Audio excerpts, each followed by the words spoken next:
We're live. We are live. Sorry for everyone who had to wait 7 minutes for me and Michelle Flynn to get online. Ness is away and she is the technical director of KOSI Kourt. So we've just we are guilty of not knowing what we're doing. Thank you everyone for tuning in on a Friday lunchtime with us. As I just mentioned, Ness is on holiday, but I am bringing you KOSI Kourt live from the Branded by Aquila HQ in Bracknell with the ubiquitous Michelle Flynn. How are we, Michelle? Oh, ubiquitous. What does that mean? That's a very long word for a Friday afternoon. I'm great. I'm ready. Do you know what? I never knew what it meant, and because someone said it about me, and it was something about you're everywhere. Someone that's just everywhere. That's what ubiquitous means. I'll take that as a good thing. For those who are joining us for the first time, this is KOSI Kourt. This is where we bring cases from across the recruitment industry and judge them live here on this LinkedIn Live. Myself and Michelle will be your judges, but you are also our jurors and judges. So feel free to take part in the comments and let us know what you think about the cases we discuss. We've got 4 for you today. Some of them are a little bit... and some of them are a little bit boo, but we'll work that out as we go through. If you have a case that you would like us to try live, please feel free to stick it in the comments. They should be coming through to me now. However, given our technical difficulties this morning, they might not. So I've got a trusted support people behind me who will let me know if there are any comments coming through, hopefully.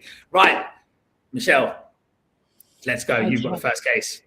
I've got the first case. So this actually came from a client of mine because obviously I have not been running my own recruitment business now for a little while, but they were telling me the story about how one of the members of their team had gone off to Ibiza, fairly standard in the recruitment world, decided to go off, enjoy probably the opening parties, going to be a big weekend, didn't think anything of it.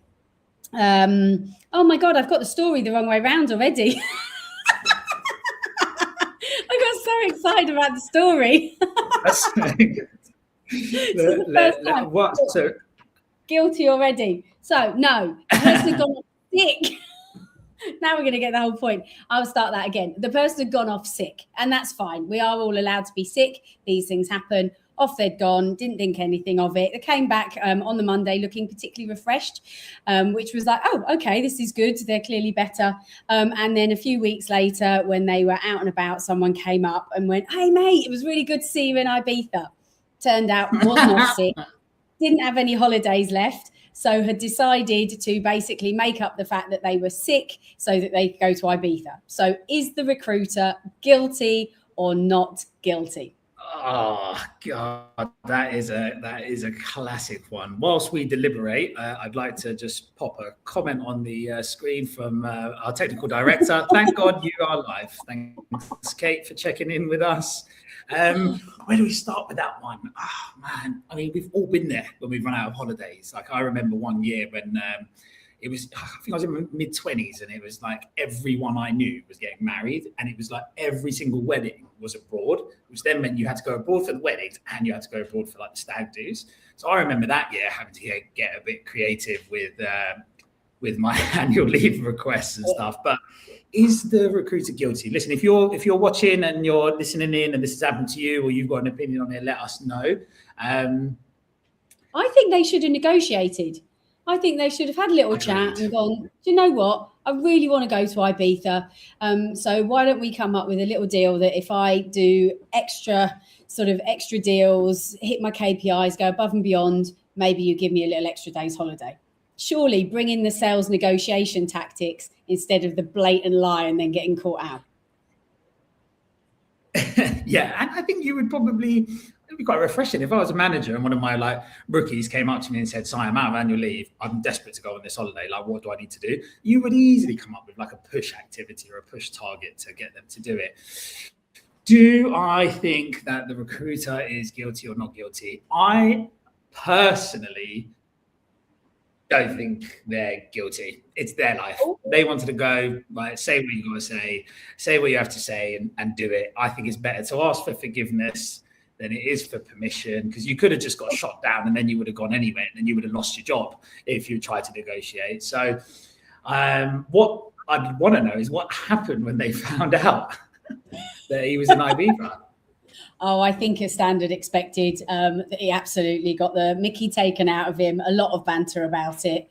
And it's a story that still gets talked about. I think now used almost as a bit of a warning for future people that, like, don't think you get away with, like in our days, in the old days, before these things, you could get away with all sorts. But nowadays, sort of, there's too much chance that you're going to, particularly in Ibiza, get spotted by somebody that you know. So, just don't be so stupid, I think. So what are you saying? Are you saying the recruiter is guilty or not guilty?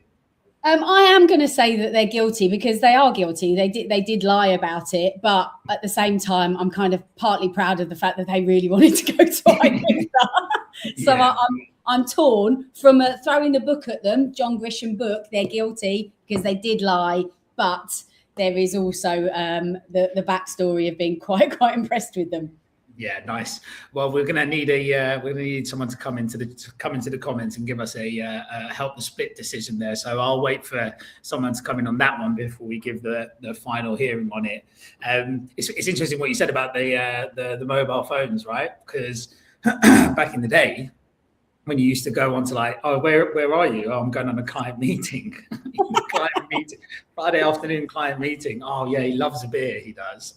That's what I want to know. Here's the thing: has anyone got any companies that have got all their staff on Find My Friend?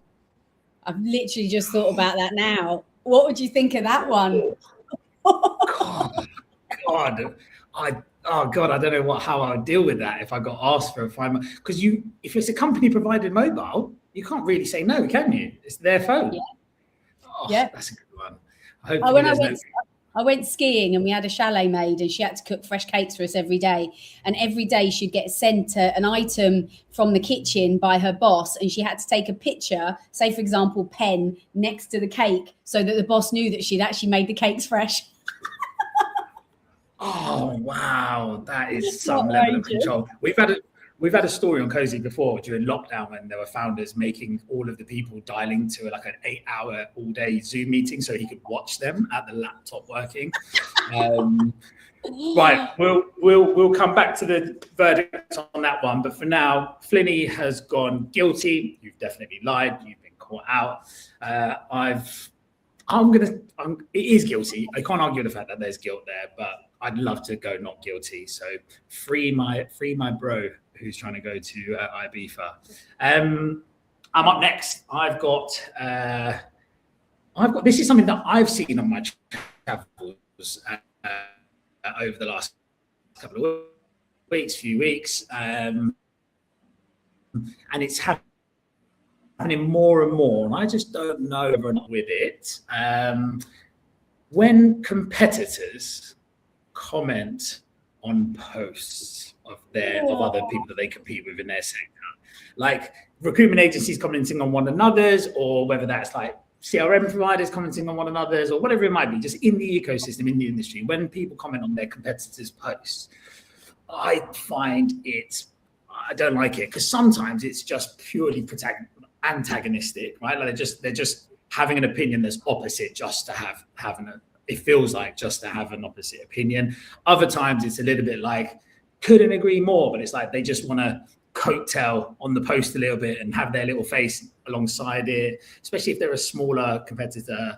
So yeah, that whole thing makes me feel weird. So I guess what I'm saying is are the competitive commenters guilty of just being a little bit icky and weirdy and coattaily? What if it's a genuine kind of the person's post is a positive post, they've won an award for something, and it's a genuine, well done, mate, you've worked really hard, you deserve that? Is that okay? What the post is, the comment is? Yeah, I guess, you know what, sometimes you can read them and you just know that that's a genuine one, right? You just that one there, for example, you know that's genuine, but like what was the one that I saw the other day? There was someone that was talking about features on their CRM, and then someone else just came in and went, nah, you don't need that anymore. And interestingly enough, the person commenting doesn't have that feature. So they would say you don't need it, right? So it's like, it's those types of scenarios, which I don't think everyone knows. Maybe I'm a bit more privy to it because I know the products, but it's that kind of behavior, or, there's a guy. Yeah, I'll put a post out about white bread, my biggest hitting post ever. And it went sort of internet viral because the fact that people were calling me all sorts of names for the fact that I had an opinion on how many ingredients in white bread. But it was quite interesting, the people that were in there that were clearly kind of basically saying that I was sort of an awful person for suggesting that we should know what we're eating. And they were just coming for me. But it was like, that's not how I work with my clients. And you're like, okay. Yeah. Or my mouth taping one, loads of sleep people came and commented in my mouth taping one. And it was just like, okay. So, I think it depends on what the comment is. And if it's your mate, like if I comment on something that you write and it's like, oh, sorry, that's brilliant, or you and Kate, I love what you're doing, or I really love KOSI, it's one of my favorite things to listen to, then I hope that that's taken in a nice way. But yeah, if I went and commented on a sort of another performance coach's thing and was just like, no, I don't agree with you at all. Yeah. Yeah. Would you do it? I feel like there's surely got to be some sort of like competitive industry etiquette that's just like, do you know what? Like, if you don't agree with it, then just go write a different post about it or share your opinion on your own platform. But to go in and kind of call out or antagonize the idea or be the person that's like, no, that's not right, or it's those comments on it that I find a bit strange on it. So, by the way, Michelle, I had no idea that you knew so many superstars. I didn't. Me and it Calvin looks like Harris. your friend, you and Calvin Harris. Yeah. Hi, Michelle. Long time. Hope you're doing well. Nice to meet you, Calvin. So Calvin's going to come and do a DJ set for me. Yeah. Competitor comments on LinkedIn. I personally think that it's guilty. Yeah, I agree. I think it's really, really guilty. I forgot about my banners. I think it's guilty. I think it's so guilty. I think unless it is genuine and it's like, unless it's a really, really genuine thing, I personally think you're either trying to jump on board the bandwagon, the coattails of the post and the person and show you're relevant to what their audience, or I think you're just maybe trying to make them look a bit silly or potentially devalue their post. And we know, you and I spend a lot of time on LinkedIn. We put a lot of thought and effort into our content. So I just think it's, in a fleeting comment, you can undo someone's real thought and effort and planning that's gone into content, theme, structure, all of that stuff. So for me, it's guilty. So, yeah, all right. I think we both agree on that one. We both agree on that one. Okay, right. Over to you for your second, and it's a bit of a general one, isn't it? It is a general one, and I'm going to get it right this time instead of getting it the wrong way around last time. Too excited, under pressure, being on court. So we've all seen these, right? There you are in your recruitment business, and we would have had my days at Computer Futures. I was there 8 years, so there was definitely a few people during that time that sort of fit into this. But those top billers, and brilliant. Like if you're a top biller, amazing. It is hard work to be a top biller, but a consistent top biller. But does that allow you to be to bring a toxic culture with you? So my question is the agency guilty or not for letting a top biller behave however they want, break all of the rules, all of the things you may have set in place around whatever work hours are or whatever your KPIs are or whatever? Should a top biller be allowed to get away with toxic behavior that impacts the rest of the business just because they are top of the board? Is the agency guilty for allowing that behavior? This is such a common thing that happens, right? And you and I are with agencies most weeks, most days, speaking to founders or hanging out on sales floors, and you can spot it a mile off, can't you? Especially if you're coming in from the outside in. I think we're very fortunate to have critical distance with our clients that we work with, right? So it is a lot easier to spot these things. I really battle with this one. I know academically And in 2026, we shouldn't tolerate people who are toxic or impacting more people than themselves, right? One person impacting 10 people, yeah, that's just obvious that you shouldn't be right. But there is something there about like, they are a top biller. This is a performance industry. We're here to make money, right? They're obviously very good at what they do. How do we unpack that? And I think sometimes it's always one or the other. We always go, no, they're toxic, get them out, or no, they're billing, let's keep them. Actually, I feel like maybe there needs to be like a middle ground where you're like, actually, do we need to put this top biller into like toxic rehab or something? Someone in the comments says, hell no, the agency is definitely guilty. I can't see your name, LinkedIn user, unfortunately, but thank you for commenting. But yeah, do you know what I mean? Do you think that there's a balance? I want to add toxic rehab to my list of services. I love that idea. Right, come here. Because sometimes people knock the toxic out of you and go back and keep billing. Because I mean, the toxic top biller, it's a scale, isn't it? Because you've got, you know, sometimes they're a little misunderstood, or like sometimes they're a little bit, you know, on the spectrum sometimes, right? They are a little bit more, you know, blunt or abrupt or low EQ. Like, I think toxic isn't a terminal illness. Toxic top biller isn't a terminal, what do they call it? Diagnosis. That's not, that's it. You're not a general one thing. Yeah. So yeah, I battle with that one hard because I'm like, we're here to make money. Surely we should be looking at them and going, how do we do more of that? Maybe in a nicer way. But also there's a duty of care with 10 other people that work with this person who are being impacted. So it's a really tough one for me. I mean, I think I know my head knows the answer for it. Where do you stand on it? What do you see on this one? I'm going to slightly then put a caveat that I think if they don't do anything about it, then the agency is definitely guilty. Yeah. If they just let it happen. And I've seen this in all, as you said, there are different levels to whether someone's just a little bit rude. And maybe that's because they're just really focused, head down. I used to work with a guy who's my contract counterpart. He may have appeared rude. He just wanted to get his runners up. Fair enough. Whereas other people, then it really impacts and it then gets to the point where actually it's really toxic and we've all seen this, like other people leaving the business because of the behavior of that person. I think if you're doing nothing about it, you're not talking to them about it, you're not trying to get them support, whatever that support may look like, then you are definitely guilty. Maybe it's about sort of sitting the person somewhere else in the office. Like there are solutions to these things. Yeah. If you are doing your best and this person still isn't changing, then as far as I'm concerned, you've got to look at the whole business, not one person. Yeah, agreed. Unless you're only a 2-person business. yeah. Then keep them. Unless it's you. Exactly. Yeah. Maybe the issue. Awesome. That's really good. Rehab. Toxic rehab coming to you as a service from Michelle Flynn Coaching very, very soon. She's writing it down now. Literally getting it down. Yeah. Okay, right. Don't forget, folks, if you've got any cases you'd like us to talk about whilst we're on here live today, feel free to pop them into the chat.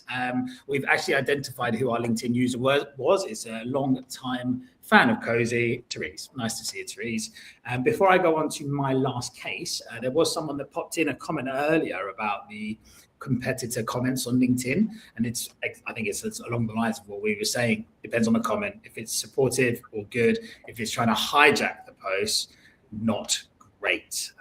So that's I think that's a good way of describing it. Actually, hijack is the word, rather than riding on the coattails.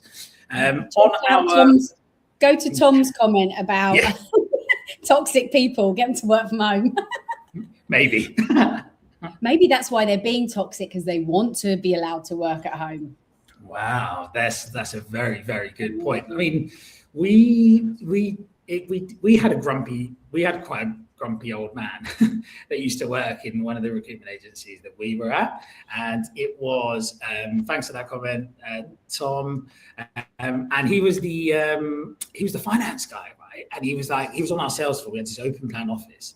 And in the end, you could get, in American shows, they've got those cubicle boards that go up, like around people, like the little cubicle stuff. The whole office open plan, and he just had this little cubicle around him because he just kept on saying things that used to really, really annoy people. Like, if you dared touch the aircon unit, like anywhere near the aircon thing, like you'd get loose on you.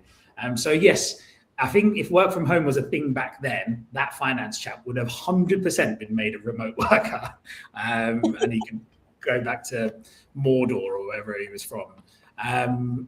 Wendy, nice to see you. Thank you for joining us always. You've always got some wonderful stories for KOSI, so do drop in something you'd like us to talk about. But in the meantime, I will talk about my last and final case for KOSI Kourt. We've had something similar. I think on the first KOSI, we had something similar, and it was actually sent in by someone in the comments. But one of the latest things on my travels, there was a recruiter, a chap, who is of South Asian descent, lives with a lot of family, like grandparents live in the same house, his dad's brothers live in the same house, their wives, etc. And his uncle, dad's brother's wife, so his auntie, unfortunately passed away.